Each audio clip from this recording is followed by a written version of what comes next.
Good morning, students. I hope everybody is fit and fine and very excited for today's class. And I am here again with a new video which will help you pronounce the word correctly. What do you mean by pronounce? Pronounce का मतलब क्या होता है? Pronounce का मतलब होता है to help us say aloud the words correctly. For example अगर GUN गन लिखा है तो हम उसको गन ही बोलेंगे. वी शुड नॉट से जन तो नहीं बोलेंगे.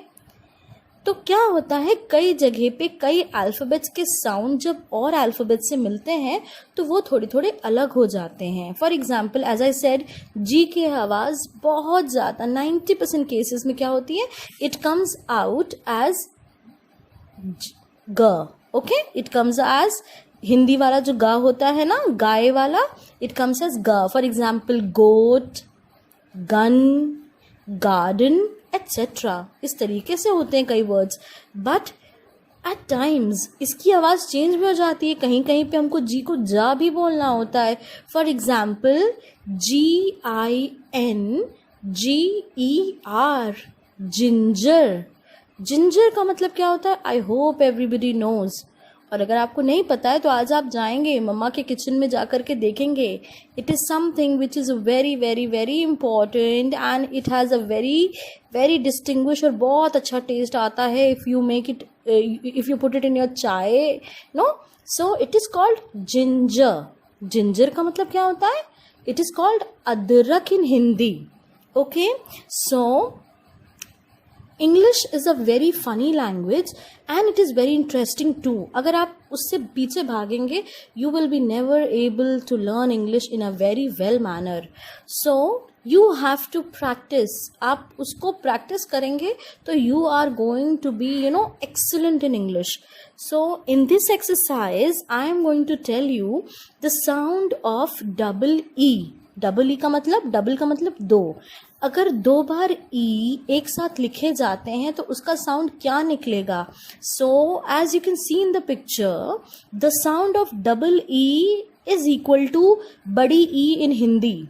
जो ईख वाला होता है ना, ईख, तो हिंदी में आपने सीखा होगा ना, ई से ईख, बड़ी ई. So that is what the sound of double E comes when we come to English. So some examples of double E words are, for example, the first one is TREE, tree. आप कभी भी इसको tray नहीं बोलेंगे. Elephant में मैंने सिखाया था, इट इज़ हल्का सा ए, एलिफेंट है ना, एलिफेंट. एग. तो यहाँ पे क्या हुआ, जब दो बारी ई मिल गया तो उसका साउंड क्या आ रहा है, जैसे आप बोल रहे हैं ई, कैसे बोल रहे हैं, यू से ई एम्फोसाइज करके बोलते हैं ना, अपने होंठ को, अपने माउथ को थोड़ा सा दिमाग में कंसिडर करिए. हाउ डू यू से ई?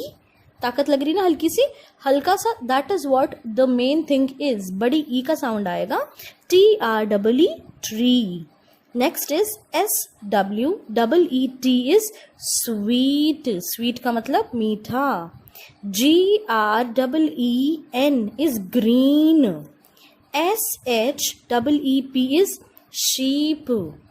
THREE is three.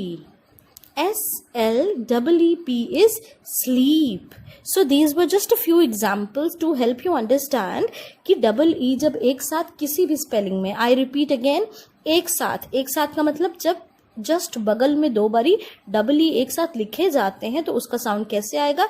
TR is, for example, if we see the first one, TR, T is T, R is Ra, and double E would be E, so it will be tree. S is Sa, W is Va, double E, E पता है आपको, and T is again Ta, so it will be sweet. Okay? Moving ahead to the sound of EA. अब देखिए क्या होता है. Now, दो तरह के साउंड निकलते हैं. Two types of sound come when we write EA together.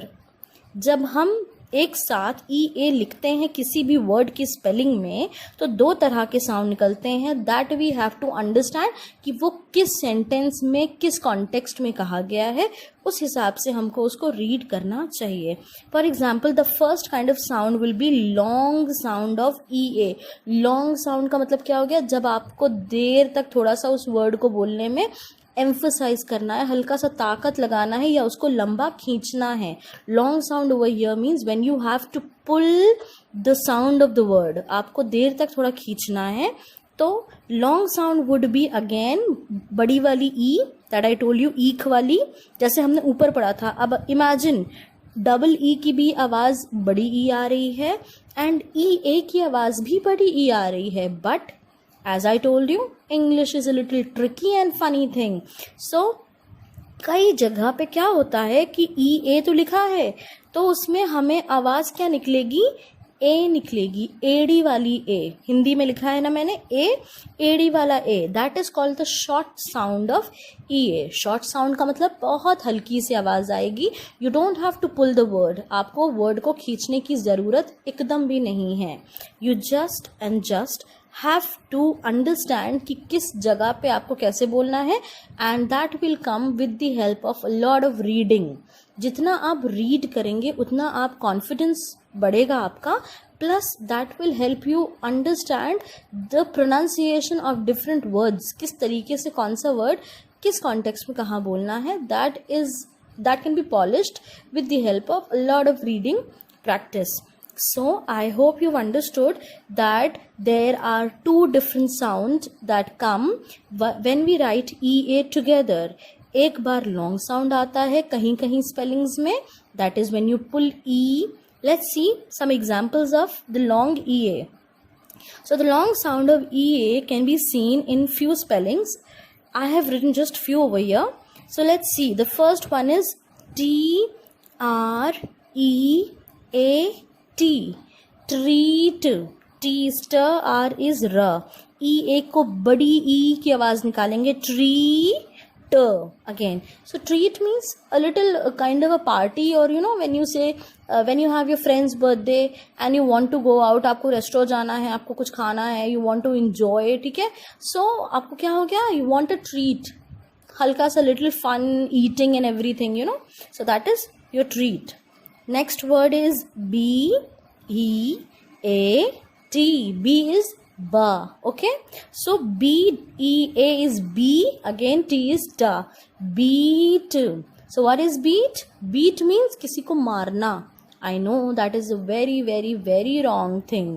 हमें कभी किसी को मारना नहीं चाहिए, because आप वैल्यू एजुकेशन में आपने सीखा होगा ना क्या होता है. We should be careful and we should be very caring and loving, because we are here by the grace of God. तो हमें बीटिंग एंड ऑल से एकदम दूर रहना चाहिए. We should never never never hurt anybody, beat anybody at all. कभी नहीं करना चाहिए.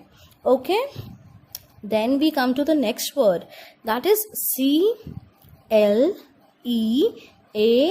CLEAN. क्लीन. क्लीन का मतलब एकदम साफ सुथरा. The last word over here is EAT. Eat. Eat का मतलब खाना. Okay, so these were just a few examples. Up now if we compare, on the right side we have the short sound of EA. अब जो short sound है उसमें आवाज़ क्या आनी चाहिए, आपके EA की आवाज़ आनी चाहिए A, हिंदी वाला एडी वाला A. ठीक है. HEAD, तो HEA की आवाज़ क्या आएगी, H का आवाज़ इज हा, EA की आवाज़ विल बी A. तो क्या हो जाएगा, हाँ में A की मात्रा एक तरीके से. ठीक है. तो है और ड is D, head.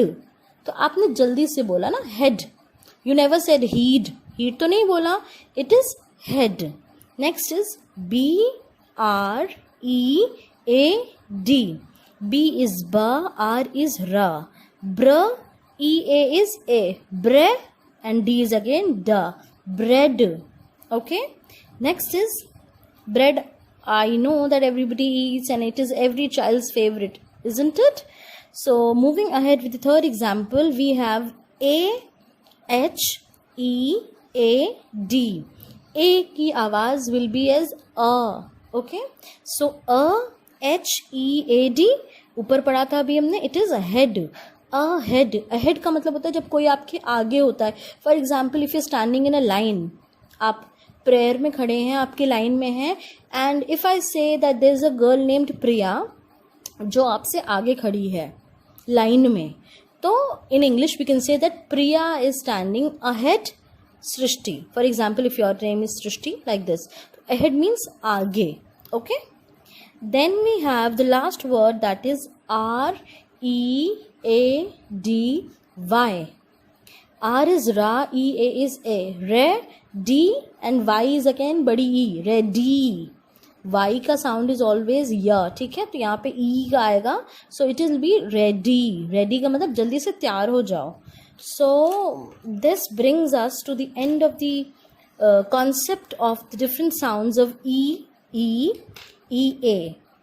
I hope you've understood, and this video is going to help you out for a better pronunciation. Practice a lot and that will definitely help you out. Thank you so much, children. Have a good day.